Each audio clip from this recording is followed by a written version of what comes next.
Dobar den i dobrodojdovte во подкастот Увид. Ова ќе биде место каде што ќе можете да дознаете нешто повеќе за психологијата, психотерапијата, се што подразбира личен раст и развој и унапредување на квалитетот на живењето. Значи, како да се грижиме за себе си. Јас сум Розета Паскали, психолог, психотерапевт и доктор на науки по социјална психологија.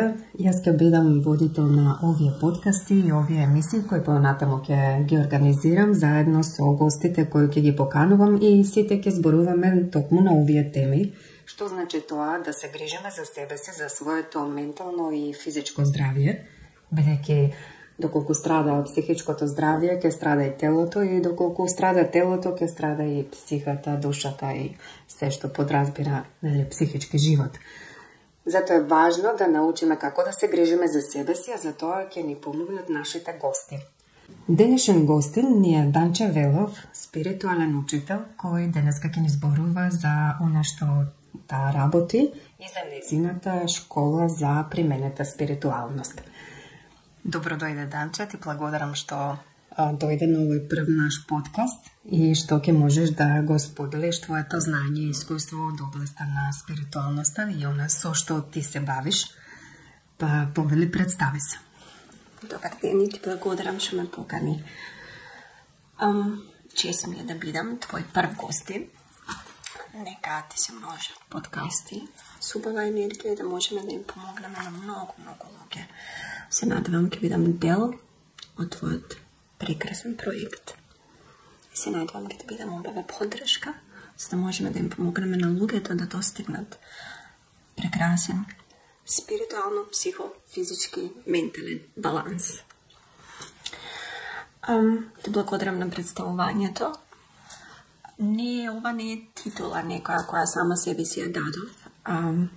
Меѓутоа со текот на моето растење, со текот на моето проучување на многу различни филозофии, со текот на мојот интерес како јас да си помогнам на себе си, спознав дека почетокот на било која дисторзија, болест, неравнотежа е всушност на спиритуално ниво.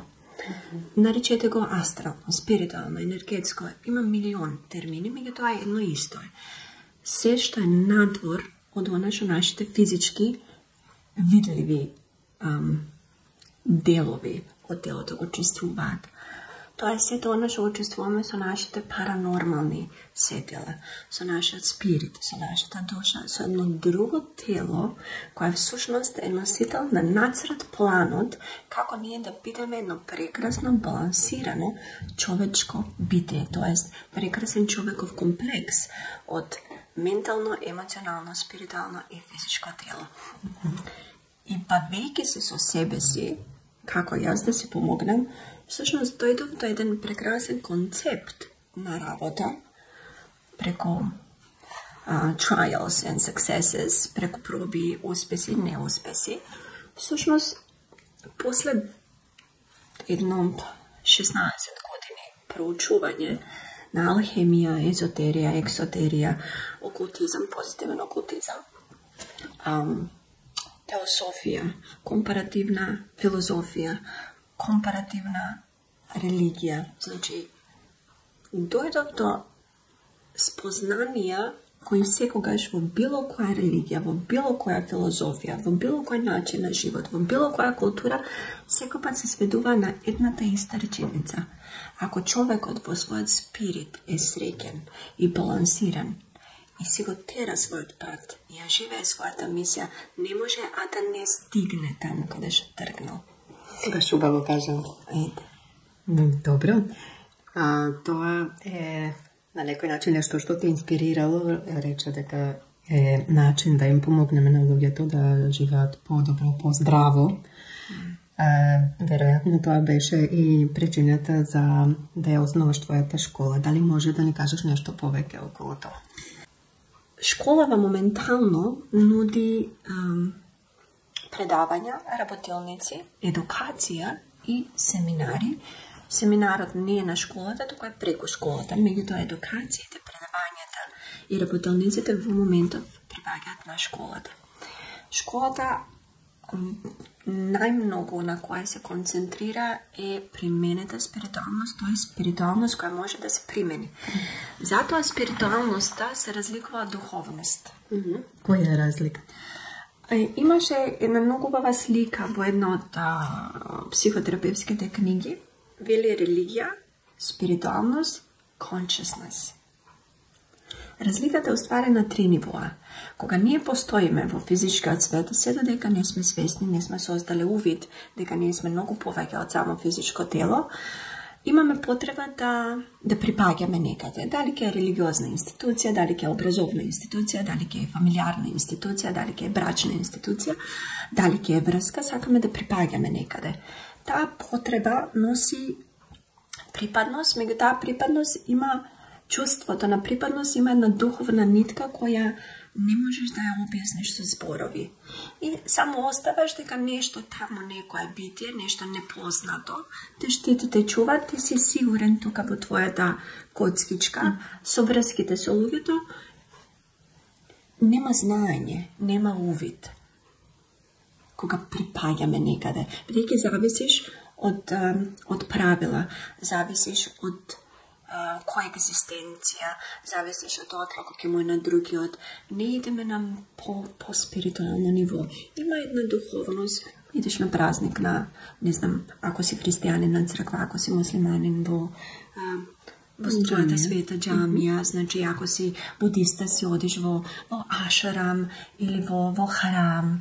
Значи, тоа е таа духовност. Немаш појма каде одиш, барем не со детални зборови да си го објасниш, знаеш дека треба да си иде, знаеш дека треба да си почитуваш. Сите одат и јас ќе одам. Во духовноста нема разбирање што е тоа во што веруваш и зошто тоа го правиш. Има повеќе, па така е, тоа не е традиција, тоа не е религиозна култура, тоа не е општествена култура. Јас тоа го подразбирам под духовност. Духовен човек верува во нешто, меѓутоа не знае во што верува, не може да го објасни. Нема зборови за тоа и нема тука директно мистично искуство. Кога ќе се надмине моментот дека јас морам да припаѓам некаде за да бидам јас, кога веќе со текот на животот, со текот на спознанијата, што ги добиваме со теоретските читања на книги, што ги добиваме со самиот живот, веќе сваќаш дека, чекај, има нешто повеќе од тие градби со цигли. Зошто мора тие сите битија, имиња, што ми ги кажувале, да се само една кукичка што работат од 9 до 5? Мислам, имат работно време тие свети битија. Не знам. И кога почнувам овакви прашања да се поставувам, неке да е логично, нешто не ми држи вода. И почнувам да барам. И да влагам под лавоко. Тоа е веќе спиритуализам. Веќе влагаме во светови што се лично наши, за кои почнуваме да даваме зборови, да ги вербализираме и да ги вокализираме. Спиритуалист, според мене, е некој што знае да каже јас знам кој ми е Господ. Јас знам кој се мој Господ. Јас знам дека мојот Господ е машко, женско, у шорцеви, со бела брада, затоа што сум го видел со моите спиритуални очи, затоа што сум го чул неговиот незиниот глас, затоа што знам јас лично. Спиритуалисти се луѓе што не ја тупа дали водата е солена или топла или ладна, пивнуват, гледат, искусуват. Тоа е тоа мистично искуство. Каде што доживуваш нешто што е исклучиво твое, исклучиво автентично, меѓутоа е во делот на светот кој е над реалноста, над сите институции, над сите религии. Тоа е твое лично искуство и ти едноставно знаеш и никој жив и нежив не може да ти го побие тоа знаење. Школата се состои во едукација. Тоест, едукацијата е дел од мојата школа, каде што тие што ќе бидат одбрани да бидат ученици, не е како сега јас да правам секта или некој култ, едноставно е школа, меѓутоа имат предуслови со кој ниво на свесност и со кој погледи кон светот би бил потенцијален ученик за мојата школа. Значи, пак има предиспозиции. И во школата еднаш која ќе се влезе, значи ги учиме токму овие поделби. Да свати човекот што му е анатомско тело, да свати конструкцијата на спиритуалното тело, анатомијата на неговите тела, анатомијата на менталното, емоционалното, спиритуалното и физичкото тело. Да научи како пред се да се исцелува себе си. Целата школа е наменета за исцеление. Меѓутоа, исцеление преку едукација. Фактички, учениците што ја завршуваат оваа школа имаат потоа метод, што речете, за исцелување. Да, имаат метод, техника, која ќе ги донесе до момент да се исцелат себе си. Таа техника се нарекува Сото Крики Рјохо, што значи техника со канализирање на рейки енергијата, која се нарекува Солток. Значи, ова е сосема различно од општо користениот збор рейки. Тука, во мојот наслов, ако се преведе како што треба, затоа семантиката исто во школата, семантиката е многу битна, токму поради овие терминологии, дух, душа, спирит, значи што е рейки енергија, што е рейки техника, или техника која се базира на рейки енергија, плюс на светлината, како што е мојата техника. Тоа е тој метод што јас уствари сватив дека во текот на 25 години го развивам интуитивно. Не ова интуитивно исцеление, напротив, имам цела структура со трудови, со учебници што ги добиваат дечкиве. Моите ученици, значи учебниците се напишани лично од мене. Тоа е се мој увид. Не им давам на моите ученици нешто што јас лично го немам доживеано. Затоа школава е како мал Хогвартс, се темели на будење на паранормалните способности или метафизичките способности на секој еден човек во кој верувам дека и како ги имаме. Само што поради општеството се уште е табу да имат виденија, луѓето сосема нормални, да ти чувствуваш, да кажеш дека од интуиција сакаш да купиш некоја книга, сакаш да бидеш со некого, овој те одговара, овој не те одговара, сега како тоа така. Значи, една мала рееволуција правам во општеството за почеток и само ги поставувам темелите. Јас сум сејач на едно прекрасно семе, која се надевам дека ќе пораснат во прекрасни цветови на свесност и ќе останат позади мене да ми го обелат образот и да го носат моето наследство. Наследство дека ние сме многу повеќе од општествени и социјални битија.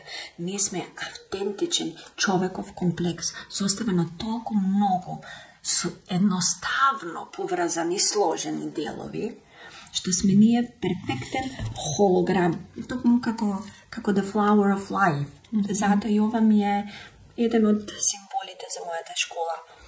The Flower of Life е геометриска фигура која е мајка на сите геометриски фигури. И внатре го содржи The Seed of Life. Е тоа семенце of life, ама не мојот живот. Јас не ги учам учениците како да бидат како мене. Не да го минат мојот пат. Јас само им давам банкини и знаци и автопат. Не возат во мојата кола. Они се возат во собствена кола, со собствени километражи, со собствена брзина, дали автоматик или со брзини, они се знаат. Јас им градам автопат. Меѓутоа, за разлика од други институции, им давам и банкини, им давам и сообраќајни знаци. Моја работа е да ги предупредам. Учениците што почнуваат да се бават со спиритуалност, што почнуваат да чепкат во тој спиритуален дел, што е тоа што ги разболува, што е тоа што ги носи во дисбаланс. Колку не слушаат, па нивното тело се буни против нив. Ама има правила. Во спиритуалниот свет, curiosity did kill the cat. Добро. Дали има некои степени, нивоа кои се поминуваат во школата? Колку време трае таа едукација edukacija za koju znavaš? Значи, едукацијата како дел од целокупната програма на Nexus, на школата за примената спиритуалност, едукацијата е повеќе годишна, бидејќи кога утре некој ќе каже дека е мој ученик, одговорноста имам јас. Ќе го спомнам Хаяши Сенсеј, тој е учител на автентичното, оригиналното Усуи Рейки Риохо, значи на оригиналниот метод на исцеление со Рейки енергијата според Усуи Сенсеј. Значи Хаяши Сенсеј рекол, не само што вие, ние, учителите, сме одговорни за нашите ученици, туку сме одговорни за учениците на нашите ученици. Одговорноста, за разлика од тоа што го гледам во Република Македонија, што се случува со семинарите за спиритуално енергетски техники или само енергетски техники, не ја презимаат одговорноста. Велат, они знаат што сакат, нека прават што сакат, они знаат што прават, имат слободна волја, а не сме одговорни. И како сме одговорни? Бидејќи работа на учителот е да ги научи учениците, утре која ќе допрат, која ќе стават нивната рака, врз туѓа душа и спирит, тој спирит треба да биде исцелен, а не зашеметен или да му ги јас пренесам моите проблеми на него. Не сме клиентот, душата што доаѓа на исцеление, спиритот што бара помош, тоа е тој дел од нас што уствари го гради, е подложен на квалитетите на нашиот земен карактер, кој е тој што бара да биде ние да бидеме подобри луѓе. Спиритот е тој што ги поставува темелите на каков карактер сакаме ние да изградиме. Меѓутоа, поради постојање на селф, на ID, на его, и можеме малку да го отцрнеме спиритот, да му речеме, не, знаеш ти, знам јас. Тука гешталт психотерапијата многу убаво има до објаснување како тоа нашиот спирит почнува да не бива свој, почнува да се разболува и како може еден човек да стигне до толкова стемнување на собствениот спирит за да неговата душа едноставно излезе од неговото тело. Затоа и навистина постат луѓе без душа. Тоа се идни демони, за жал, после нивната смрт. Да се вратам на степените на едукација. Уживам да зборам за спиритуалното. Значи, првиот степен е токму ова, за да разберат како со светлина, пошто солто Рейки Риохо се темели на канализирање на исцелителна Рейки енергија и на светлина за која едукантот, ученикот се обучува преку 10 месеци, преку 7 модули, каде што ние, тоест заедно ги проучуваме универзумските закони. Имам спознаено околу 59 универзумски закони, уште околу 30 природни закони, што цело време делуваат, ја учат анатомијата на нивното ментално тело, анатомијата на нивното енергетско тело, учат светлини, учат алхемија и работа со светлини, учат езотерија и ексотерија. Добро, а тоа е некој прво ниво? Тоа е прво ниво. Видите, за разлика од тоа што во македонскиот превод и во Република Македонија се прави со школите, најчесто прво ниво, основно ниво, е најлесно. Како во градинка. Меѓутоа самиот наслов, секогаш држам да семантика, кога јас ќе го наречам прво ниво, ниво на основите, тоа значи дека јас, пак ја повторам, сум одговорна да ги научам моите ученици на основите. Бидејќи кула без основи ќе биде идна вавилонска кула, како што и се случува низ Република Македонија, како што се повеќе и повеќе слушам, дека се произведуваат, буквално се штанцат спиритуални учители со дипломи преку викендашки семинари што се комплетно несоодветни, ниту за влез во спиритуалното, ниту им е дадено предупредување дека ти кога ќе отвориш вратата, нема да ти влезе само другарчето со тортата за среќен роденден. Тук ќе влезе цела зграда и после ќе се чудиш како тоа си ти обиен, свет изнесен од дома, па дури и повреден и убиен. Значи, колку време трае ова прво ниво, колку се учи? Кај мене едукацијата има стартна дата, меѓутоа нема крајна дата. Учиме се додека сите ученици од групата не сватат и не разбират што е тоа што учиме. Затоа детално сакам, што би рекле гешталтистите, да го изчвакаме материјалот, да го готнат и да не им стои во организмот, туку да се асимилира. Се до асимилирање на податоците, на информациите што им ги давам, се до тоа што учиме. И тие работат и со прекрасни светлосни битија. Тука ги учиме преку одредени медитативни пракси, кои се дел од светлината. Значи, тоа е еден од предусловите за да бидеш ученик на школата. Мора да знам дека одиш по патот на светлината.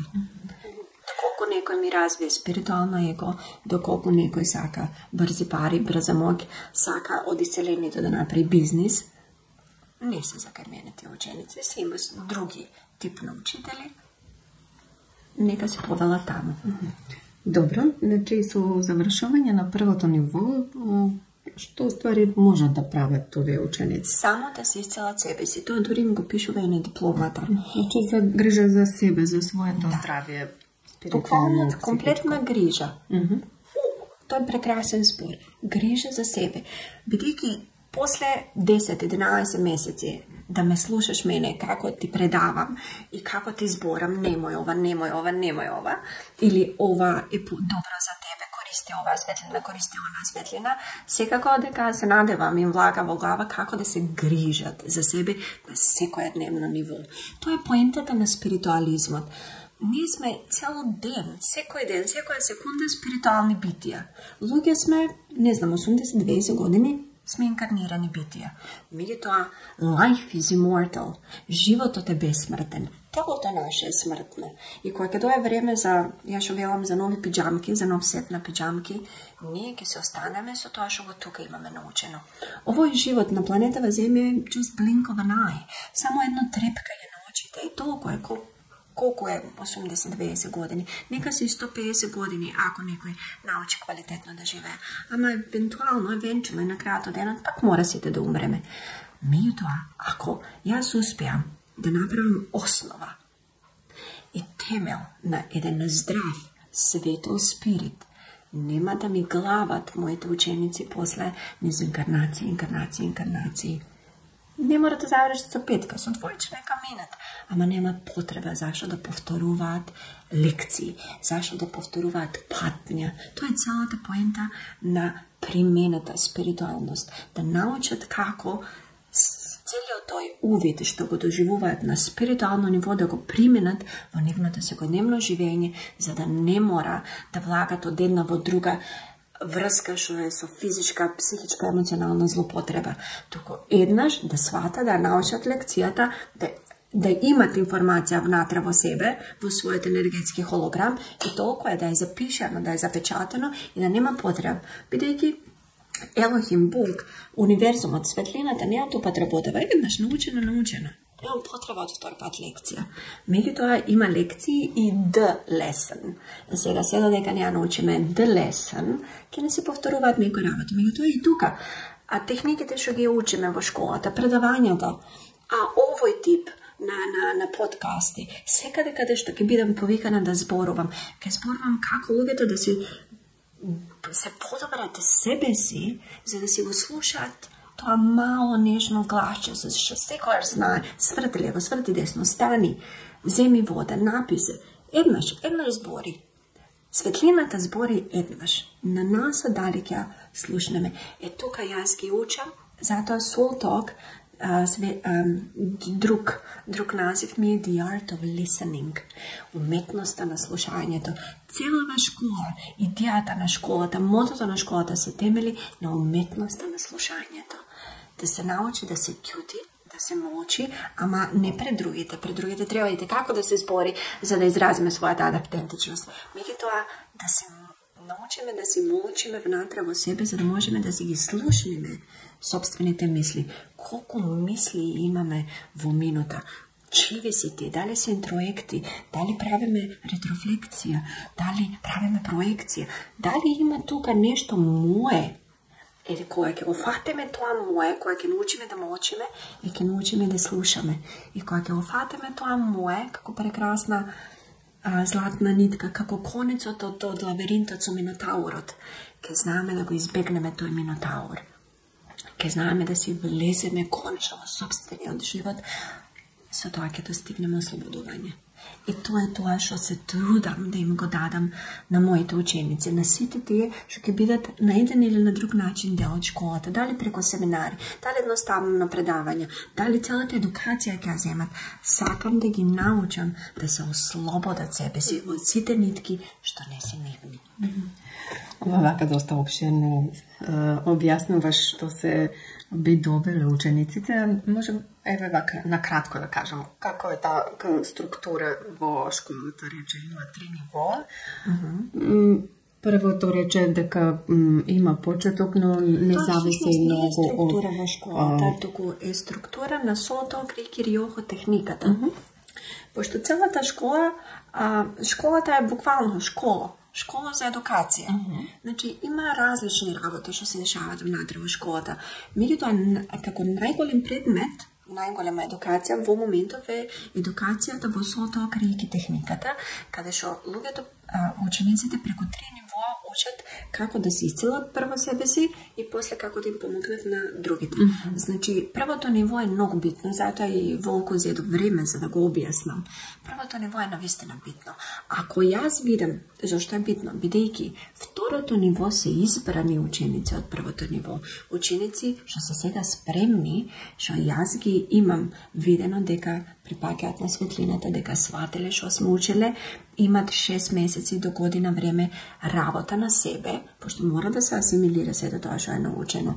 Значи, мора они да работат на себе. И ако видам дека некој дисциплинирано работи на себе, не се буни дека ме нема, зашо ме нема, не сака брзо, што во спиритуалното не се напредува брзо. Не можеме да трчаме побрзо од колку што нашиот ангел чувар може да лета. Остануваме границите на банкините, што сум ги поставила. И кога јас ќе видам дека некој од учениците е спремен, он ќе биде повикан дали сака да биде дел од ниво 2. Бидејќи ако некој успешно работи на себе, е доволно скромен и не ми развил спиритуално его, може да биде повикан дали сака, сам да одлучи дали сака да влезе во второ ниво. Второ ниво е се што сме учеле од прво ниво, само подигнато како тоа да го аплицираме, да го применуваме кај други луѓе. Затоа е многу битно прво ниво. Затоа и секогаш многу зборам пред прво ниво.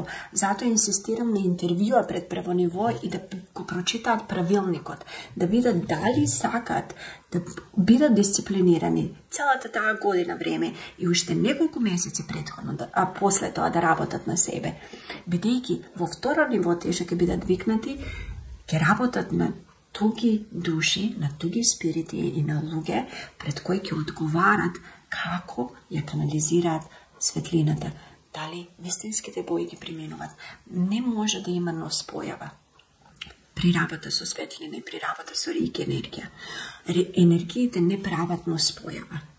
Меѓутоа, личноста, ако не е во ред сама со себе, ако не си сработила себе си, ако не е во релативен, ментален, емоционален, физички и спиритуален баланс, не може да е канал. Тука е проблемот. Некој ќе рече дека реики енергијата има носпојави, не ми беше добро. Некај мене. Тоа го немам слушнато. Меѓутоа имам клиенти што доаѓаат од други школи. Ништо не почувствував премногу брзо. Не е до реики енергијата. Реики енергијата е божествена енергија. Светлините се божествени, универзумски енергии. Не греши светлината. Меѓутоа греши човекот. Човекот е тој што греши. Дали има некои критериуми врз основа на кои се одредува кој се може да се запише во оваа школа да ја посетува? Секако има критериуми, треба да си добро човечко битие. Треба да си праведен и треба да си добар. А како тоа го оценувам? Преку работа со мене. Значи, одредено време ми бива, ајде да кажам, предученик. Значи, не ми е клиент, не ми е пациент, туку едноставно да видам дали е способен, дали може мене како учител да ми издржи, дали може да го издржи ставањето во рамка, ставањето во граници, пошто не секој сака да се подвини на тоги правила. Меѓутоа, за добра основа мора да идеме по премери. Земете една куќа која се гради. Не може да си ги градаме темелите како сакаме. После може човек да се го уредува да се уредува дневната, спалната, просторот како сака. Меѓутоа, џабе Господ не ги создал архитектите. Јас сум архитектот, јас го имам нацрт планот. И секој од нас го има нацрт планот на својата куќа. Ама затоа мора да се држиме до димензиите, мора да се држиме до структура. Сега, третото ниво, за да некој дојде до третото ниво, предуслов за трето ниво е минимум 2 годишна едукација во психотерапија. Бидејќи сум јас гешталтист, гешталт советник, мене ми е многу блиска гешталт и од сите психотерапевски правци што ги проучив овие 20 на години, гешталтот како психотерапевска техника, филозофија и уметност на исцеление многу коинцидира со исцелението што го школата што го има конструирано, тоест јас. Затоа и предуслов за трето ниво е минимум 2 години едукација. Дали учениците кои ќе ја завршат оваа школа, потоа можат да работат на исцелување на одреден тип на болести, одредена категорија на луѓе, има ли некои ограничувања во однос на тоа што може, што не може да се третира, како е тоа? Супер прашање, те благодарам, тоа е нешто ново, што го и јас структурирам последнав месец. Конечно го објавив мојот прв труд за методот на исцеление кој го нареков Југен. Всушност, Југен, методот на исцеление е повторно моја систематизација на целото моје знаење на која јас сметам дека треба клиентите од школата или моите клиенти да бидат исцелени преку спиритуално, емоционално, ментално и физичко исцеление. Тука е разликата кој терапевт, кој практикант, кој тип на клиенти може да ги има. Се зависи кое ниво има завршено. Пример, рековме во ниво 1, за кое доста зборевме, бидејќи најбитното ниво се е во основите, пак ќе повторам. Значи, клиент ученик кој ќе дојде во ниво 2, на база на првото ниво, на основите, тој учи како да го слуша неговиот клиент, за да му ја даде светлината и рики енергијата која му се потребни. Сега, со ниво 2, тоа е техничкиот дел. Тоа е само со ток, рики, риохо. Риохо е на јапонскија техника.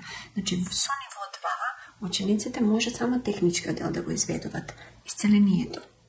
Самото исцеление. Да канализират светлина, бидејќи ги знаат законите, знаат како да комуницират со собствените ангели чувари, со ангелите чувари на клиентот, да видат дали тоа му е лекција, дали смеат да чепкат таму, бидејќи може луѓето само преку болест да научат одредена работа. Не сме ние тие што им ја взимаме болест и што им ја взимаме лекцијата. Во исцелението ние не правиме спиритуално хендикепирани луѓе. Не им ја тргаме лекцијата. Ако некој треба да се болен, се е болен. Исто не спречуваме смрт. Напротив, смртта е нешто што треба да го славиме, бидејќи човекот успеал да постои овдека инкарниран, сега си оди дома. Не ги спречуваме луѓето нито да бидат болни, доколку се сакат, нито да си преминат во нивниот нареден живот. Значи, ние само продолжуваме да канализираме светлина, за да можеме целиот тој процес да им го олесниме. А ако е кажано од згора, од нивните ангели чувари дека смееме да чепкаме и смееме да се мешаме и во нивна волја, бидејќи секој сам по своја волја се разболува. Нивна е одговорноста на луѓето. Доколку он по негова волја сака да се остане болен, сака да се биде депресивно расположение со повремени болкички, бидејќи тоа нешто му користи заради нешто друго, не го оценуваме тоа. Не кршиме закон за слободна волја и не го кршиме законот за вечна прогресија. Доколку болеста е неминовна и тоа е единствен начин да спиритот на овој човек научи лекција, било покажано милион пати на друг начин, не сваќа човекот, болеста е последно нешто, не оценуваме болеста. Го почитуваме законот за вечна прогресија. Ако личноста расте со таа болест, со таа парализа, со тој канцер, тоа е тоа. Не си играме Господ. Тоа е техничкиот дел. Доколку јас видам дека и тука ученикот останува понизен, не се замислува дека е Господ, наплаќа колку што треба, си го наплаќа своето време, имаме граници, имат сите што ќе дојдат до ниво 2, на нивната диплома пишува дека се обучени за исцеление на други техничкиот дел, добиваат kodeksi na moralno i etičko odnesovanje na spiritualen praktikant. Taj kodeks ги проверувам дали е научен, дали е прочитан. И добиваат права на идните клиенти, кои треба да им стои на цит објавен, бидејќи школата стои позади моите ученици, стоам јас.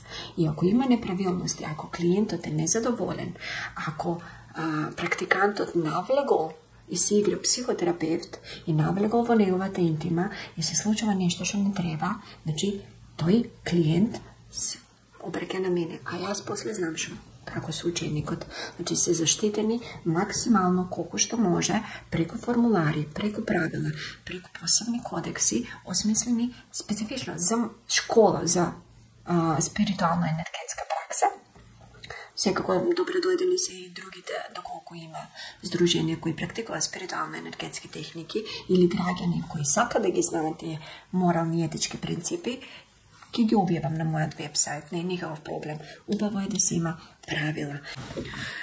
Значи, нема некој ограничување во однос на типови на диагнози со кои би се обратиле некои луѓе кои имаат болести?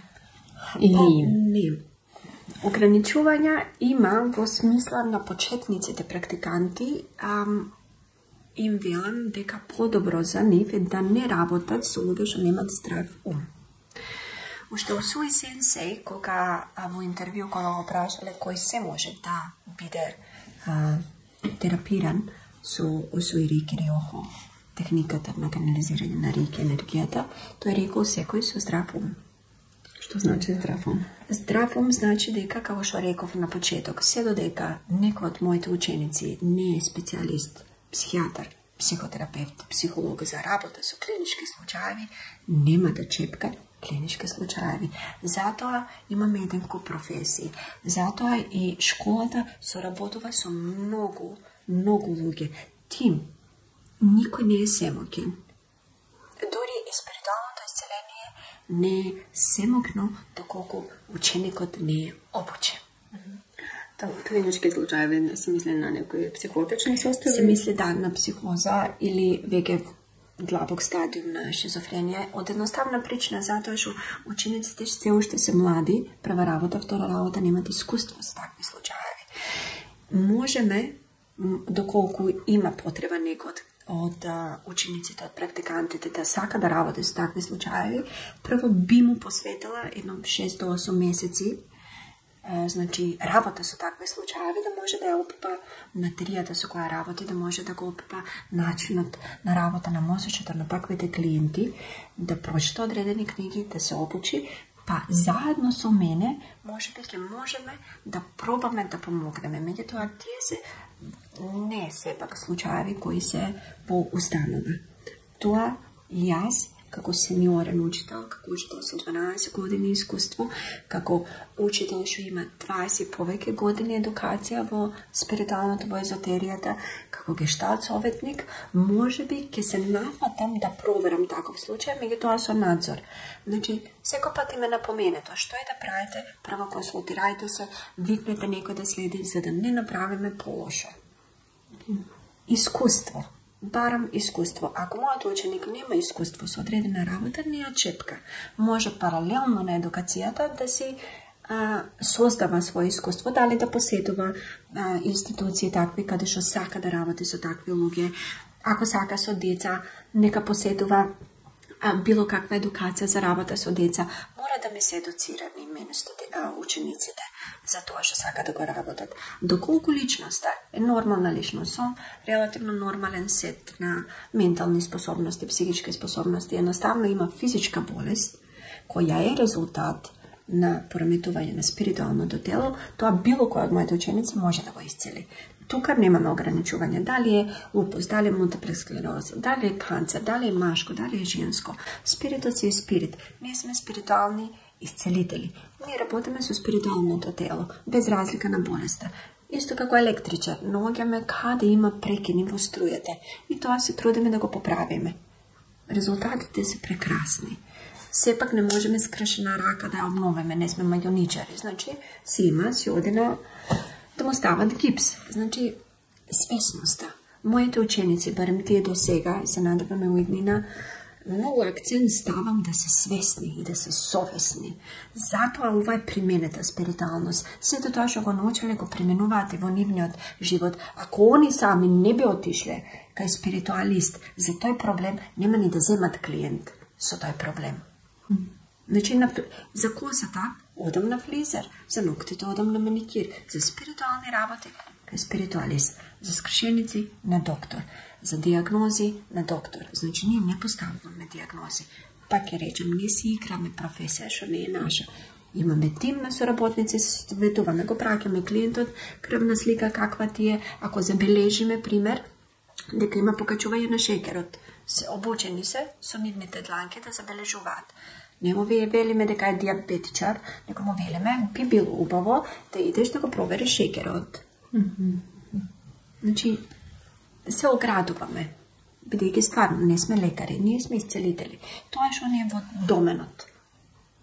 Ти благодарам за овие интересни информации што ги сподели до сега, а мислам дека е важно да ја спомнеме и твојата книга која ти неодамна ја објави. Тоа е Знаење, размисли и факти за рейки, усуи, сенсеи и спиритуалните учители. Овде стои на почетокот на книгата дека ова е приречник за сите оние кои ќе посакаат да постанат вистински исцелители и практиканти на рейки техниката, како што Усуи сенсеј ја осмислил. Ова е таа книга и може да им кажеме на гледачите каде може да ја најдат. Книгата во моментов може да се најде секако кај мене. Меѓутоа многу сум благодарна и на книжарниците што сакат да го шире тој мој збор. Книжарниците Матица, главната Матица и Матица Ексклузив, книжарницата Или, книжарницата Полица во Скопје, ја има во Букси во Куманово и ја има во книжарницата М5 во Кучани. Секако и може и по карго да ја добијат, ја има на kupiknjiga.mk, исто ставена е, за да може да се купи и онлайн. Овој мој приречник е создаден по потреба. За кого се?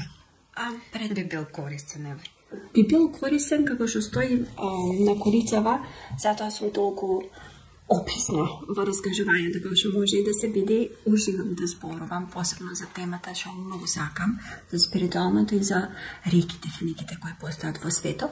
Значи, оваа книга пак има специфична публика.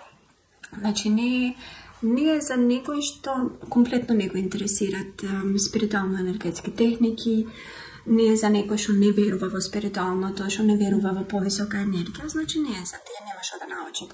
Меѓутоа, ова книга е приречник за едукација. Затоа е дел од составната задолжителна литература на школата за прво ниво. Секако се базира, целото моја школа се базира на овие основи. Не знам, никогаш не би предала нешто што јас го немам во себе и го немам искусено како лично знаење.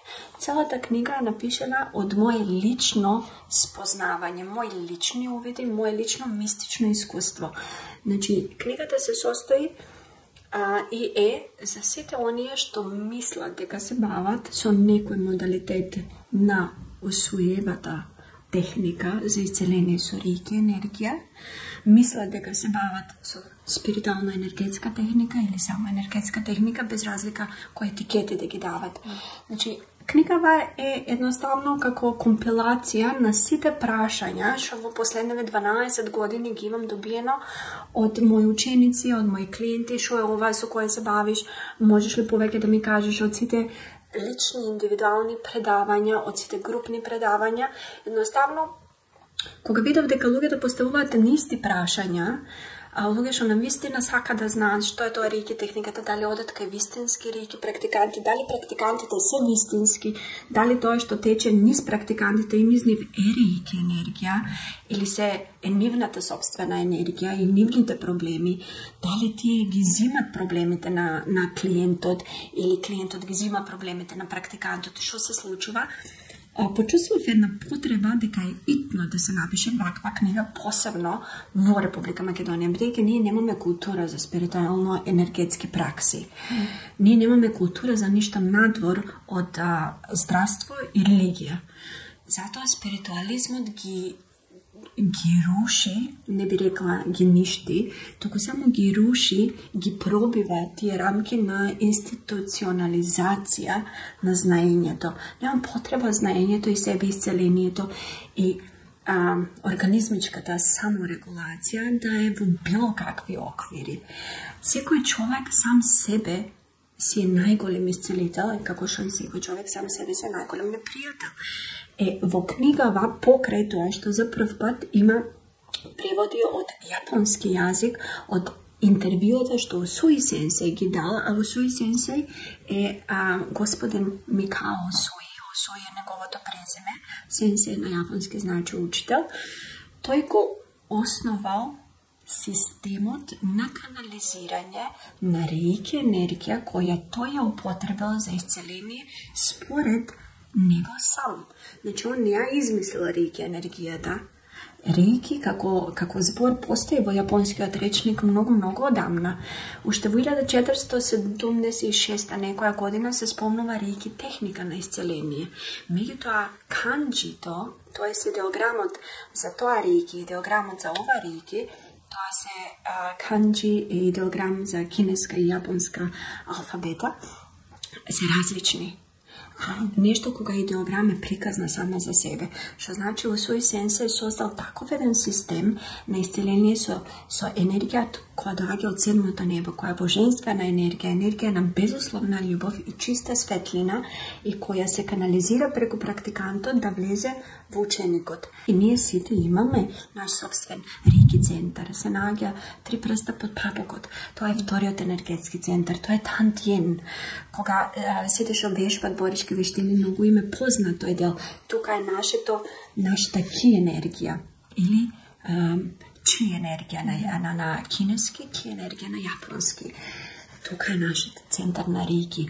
И бидејќи тој заспал или е убиен, сме си го убиле самите себе, сме си го толку блокирале да не можеме да се регенерираме, една амеба, едноклеточен организам, како што е морска креставица, која ќе ја пресечеш може да се регенерира, а не па ние што сме совршени битија, што сме деца Божи, нели?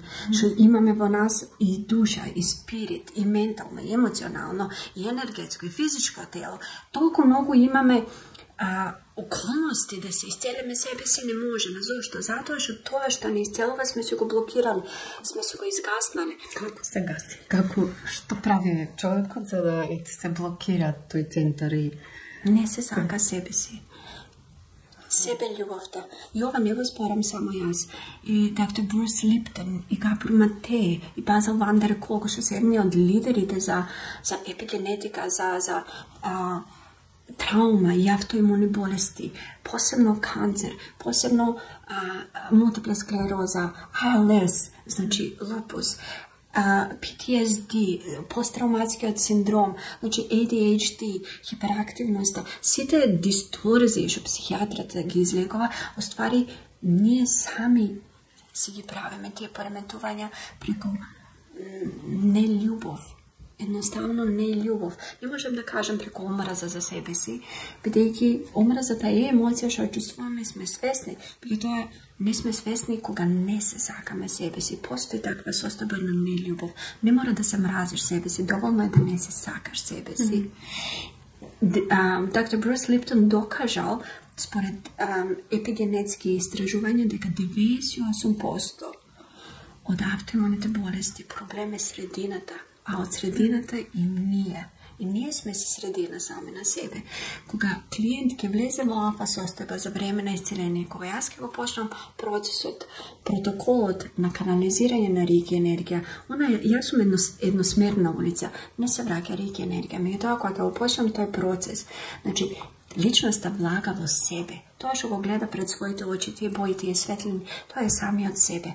Значи, и личноста си има своја собствена околина. Кога ќе речеме, околината го загадува човекот, околината го убива човекот, околината го разболува и околината го исцелува, мислиме за собствената околина. Бидејќи ние околу себе имаме и личен простор, имаме јаворичко поле, и тоа е нашата околина.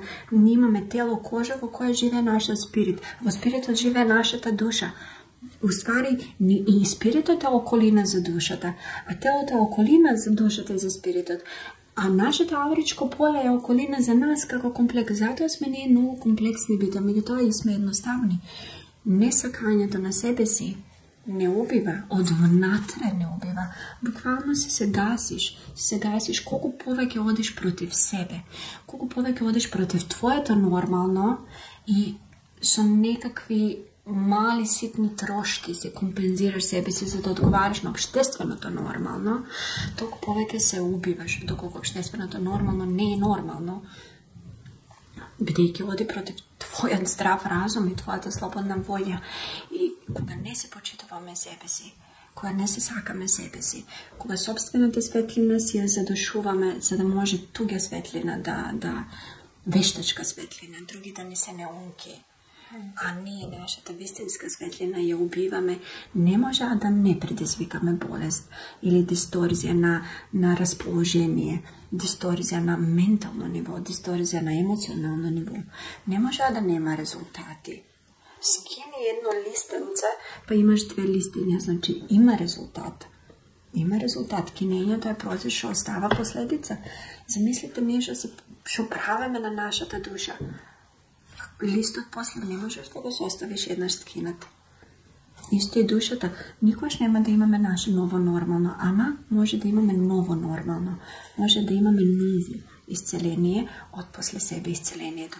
Може да имаме нов баланс, нова рамнотежа.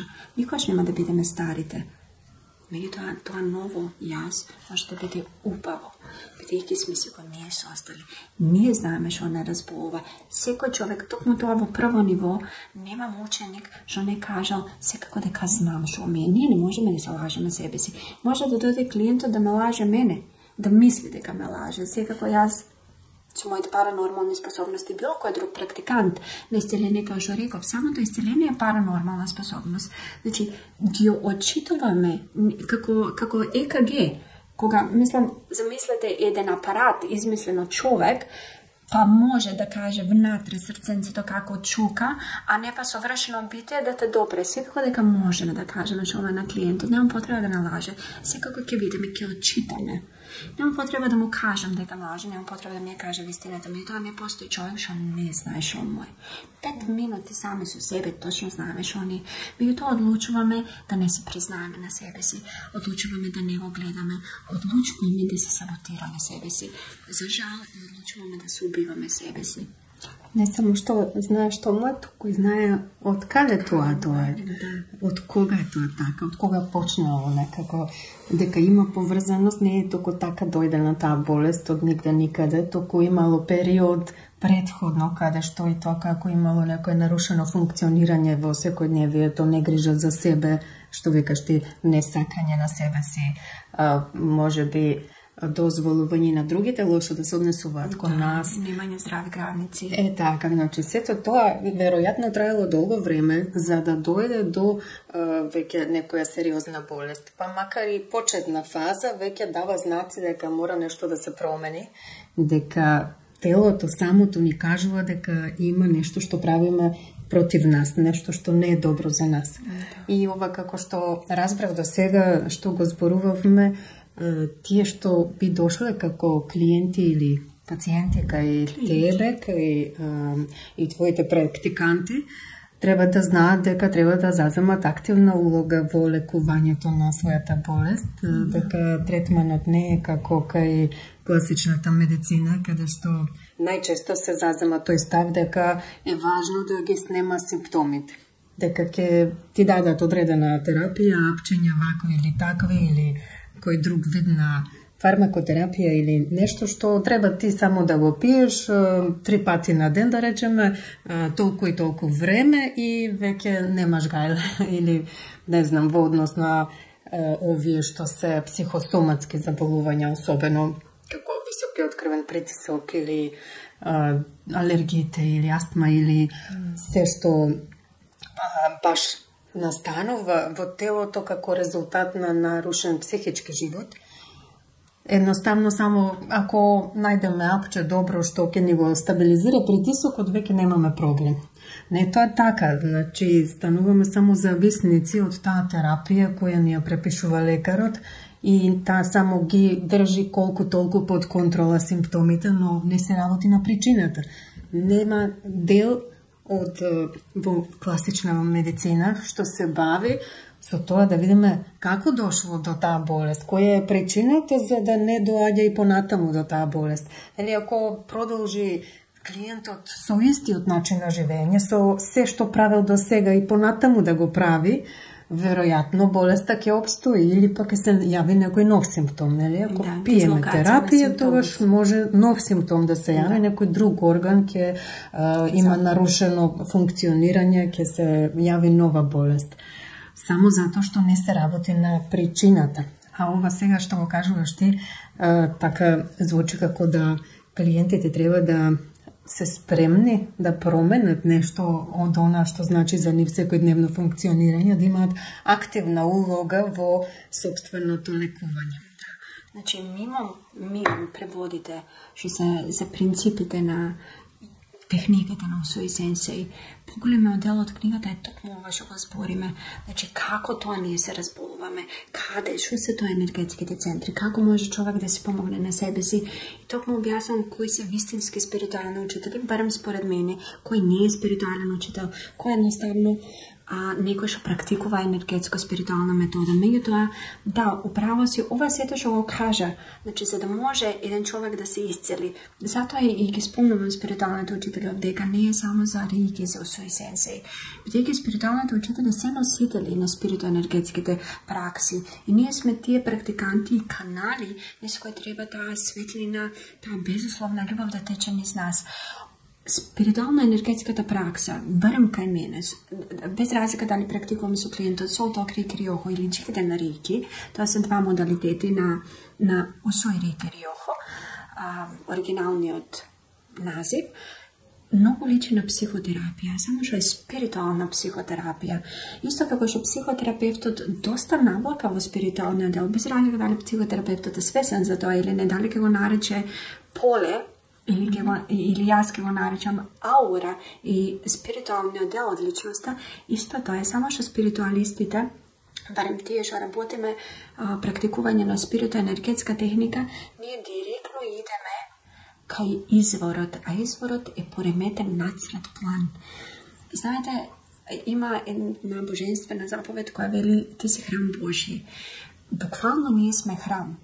Буквално куќа со милион соби, куќа со многу органи, куќа со 37,2 трилиони собички, што се хексагонални собички. И тие собички, ако не се чисти, нашата куќа после одредено време смрди. Има ѓубре. Научно е докажано дека, пример, само за појава на тумор, што не е ни преминување во канцер, треба 3 години организмот толку многу да во дисторзија, за да почне да мултиплицират те клетки. Те клетките се нормални клетки што го убиваат паразитот, вирусот, инфекцијата. Меѓутоа, за едно тело да направи толкав степен на инфламација, за да може да се пројави во автоимуна болест, како што е канцерот, или како што е мултипла склерозата, ние треба да се малтретираме нашето тело минимум 3 години. Значи, нито еден канцер, нито една автоимуна болест не е леле колку брзо се појави од вечерта и утре умре. Не, значи човекот мора некаде да се малтретира себе си доволно долго, за да може огледалната рамка, што ни е нашето физичко тело, да се скрши. Болеста почнала од спиритуалното тело, од енергетското тело. Ние пред се сме спирити. Значи, толку време предходно, 3 години, може и повеќе, се нарушува енергетското тело на човекот, па потоа долго, нели, ако трае тоа лошо функционирање, со лоши навики, не грижи за себе и лошо однос кон себе си, па потоа доаѓа и болест на некој орган. Според спиритуалната психологија, значи, човекот, личноста, сега да збориме гешталтистички, токму тој термин на personality. Личноста, карактерот, која е sum total, која е збир на општествени норми, збир на домашно воспитување, себе воспитување, социјална едукација, општествена едукација, и тоа што го викаме карактер. Значи, карактерот наш, mora 85% od svetlinato na spiritot da je ubije, za da dori toga spiritot proizvede na fizičko to telo bolest. Gledajte koliko mnogo spiritot je strpljiv sa nas. Znači, dozvolilo 85% nije da go izmaltretirame sebe si, to jest nije sme toj spirit, znači nije se maltretirame sebe si do toj stepen da naš spirit probal sve za da ne predupredi, za da ne kaže razbudi se, za da ne kaže ke se razboliš, za da ne kaže nemoj da mi umreš prerano. Preki nije sme nego ovo to telo, to je spirit od naš treba da se iskosi sebe si preko naše inkarnirano telo i nije je ubiva me ta svetlina moja, je ubiva me cela ta naša misija, cela ta naša sudbina. Kога ke počnem jaz, da ne se sakam sebi si, ok, ne se sakam, ama kога ke počnem realno, vidljivo da ne se sakam sebi si, da počnem da se kritikujem i da vikam, da, to je v pravo, ja nisam v pravo, ne, mi se jade pizza, da, mi se jade salata, sve kako zdravo treba da jadam. Kога počnem da nametnuvam na moje to telo tugi normi i tugi pravila, znači mojete razmisli veke ne se moj, to su tugi razmisli. Posle tije razmisli, ki mi je smeniti hemijata v mozgot. A hemijata v mozgot, koja ki mi se smenit mene emocijite, jaz ki imam sosema drugi potrebi, što ne sam i moj potrebi. Posle normalno ki mi bide celo vreme da jadam hrane, što uopšte moj organizam ne podrežuva. I koga jaz ki počnem da mu vnasam v organizmu travati, što ne se za nego, ne može fizičko to telo, a da ne mi se razboli. Fizičko to telo ogledalo na dušata, ogledalo na spiritot. Lugeto ličat na svoj spirit. Ima jedna prekrasna pogovorka, se nadavam da kada se sretneš sam so sebi si, koja se vidiš v ogledalo to, lugeto bukvalno ličat na svoj spirit. Te što se ostareni pred vreme, te što se skrabavini. Takov ime spiritot. Primjer, 80-20 godišnje uloge, što se srekni, što se pravi, što se zdravi, što se svetli. Takov im je spiritot. Nije sme direktno ogledalo na naš spirit. I to treba da go čuvame. I to ga objasnujem u knjigata kako, iz koji pravci, dovoljno dlaboko, za da može da shvatat odredeni ravoti preko knjigata, ama ne premnogo dlaboko, za da ljubim svoja edukacija. Za da se stvori potreba za edukacija, sosema taman. I mene mi je lično ubavašao za prv pat na makedonski jazik, sedeti je što svakad vujvina da se bava da li su reiki tehnikata na isceljenje su reiki energija, da li su neko drug vidna spiritualna energetska praksa, su kanaliziranje na nekoja druga od univerzumske energije ili zemljite energije. Da znam da postoje od knjigi. Moja ta knjiga ima prevodi od japonski jezik, od anglijski jezik, od moja sensei su nekova dozvola sekako i se pišava od koje knjige se tije prevodi, zato što mnogo slušav, nema knjige, nema od kada. Ne, ima knjigi, ama lugata neka da se educirat, neka da potrošat 10 evra, 20 evra da kupat knjigi, ki ima te knjigi, ki ima na Amazon. Arjava sensei, što mi je moj mentor, što je najgolem istražuvač i istoričar na reiki tehnikata kako vo vremето на svoj sensei do den danas 40 godini i biografiju istoričar na reiki metodata, znači samo on ima napišeno na 14 knjigi. Zapadnata linija, amerikanizirana linija koja daje od takada isto imat knjigi, dovoljno dobri za da se zapoznaš. Ne deka nema knjigi, mogu to ne sakad.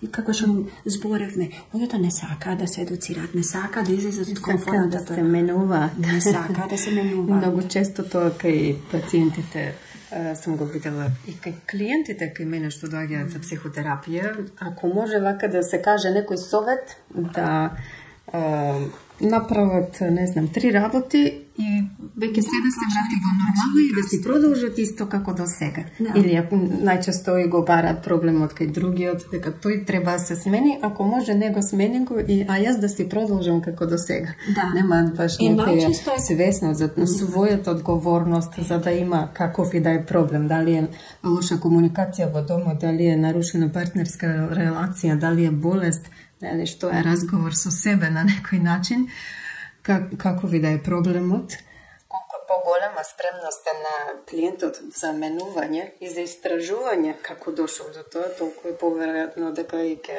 дојде до излекување и промена, решавање на проблем, нели, менување на состојбата во која се наоѓа. Токму тоа првите 5 сесии не е само овој разговор со клиентот. Мислам дека е одлично ова да се преведе на англиски и да биде достапна и за пошироката публика. Па има прекрасни веќе на англиски јазик. Ете, мојата понесност пред поголемите учители, меѓутоа секако кога ќе се охрабрам себе си, би превела, не е никаков проблем. Меѓутоа во Македонија немаше книга, во Македонија фалеше книга на македонски, затоа не напишав, за да не речат нема литература, има литература. Значи, иако ова е мое прво јавно зборување за ова, до сега работев под радарот, меѓутоа, пак ќе кажам, не се ставам сега себе си на радар. Се уште нешто што најмногу ценам е дискреција, бидејќи сакам моите клиенти да се осеќат, да се чувствуваат како дома. Јас сакам да се чувствувам удобно. Значи, може да ме добијат преку телефонскиот број што се стои на мојата Facebook, на страната на школата за применета спиритуалност Nexus, се стои бројот на вебсајтот применетаспиритуалност.mk, се стои бројот, значи слободно нека ме пишат на Viber. Дискреција и од клиентот и од мене. Сакам да се чувствуваат безбедно. Сакам да си имаме едно наше safe place.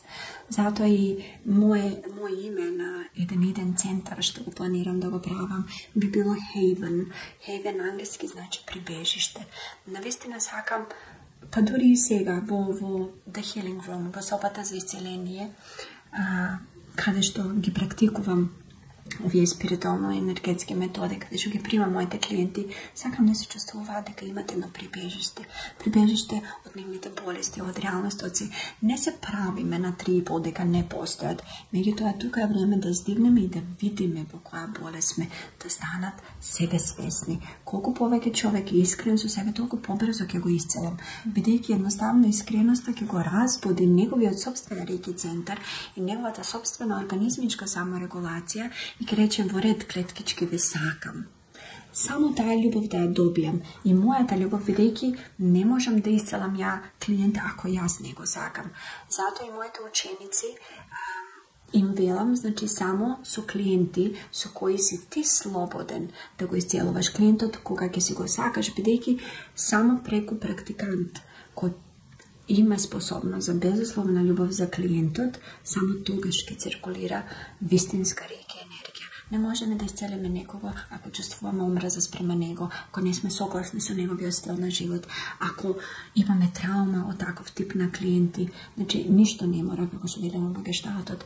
Исто и секој клиент има право да го избере својот терапевт, било спиритуален терапевт, било психотерапевт, и секој терапевт и практикант ги бира своите клиенти, бидејќи е убаво да се сакаме. Така, одлично. Па, еве сега знаат каде да те најдат, на веб страната твоја ги има твоите контакт информации и секој што се пронајде во разговорот и смета дека би било добро да го проба ова како начин за може исцелување, може и подобрување на едноставно квалитетот на живење. Може да те побарат, да се обратат. Ти благодарам многу за гостувањето. Мислам дека многу корисни информации слушна гледачите и добро е да знаат дека имаат ваква опција за подобар живот. Да, значи јас не сум решението, јас сум само една од опциите и секој има право и има здрав разум да се одбере што најмногу му одговара. Ниту сум подобра од било кој друг, ниту сум полоша. Едноставно сум уште еден вид на решение. Така. Фала ти уште еднаш. Толку за денеска, се гледаме во следната епизода. Поздрав! Чао!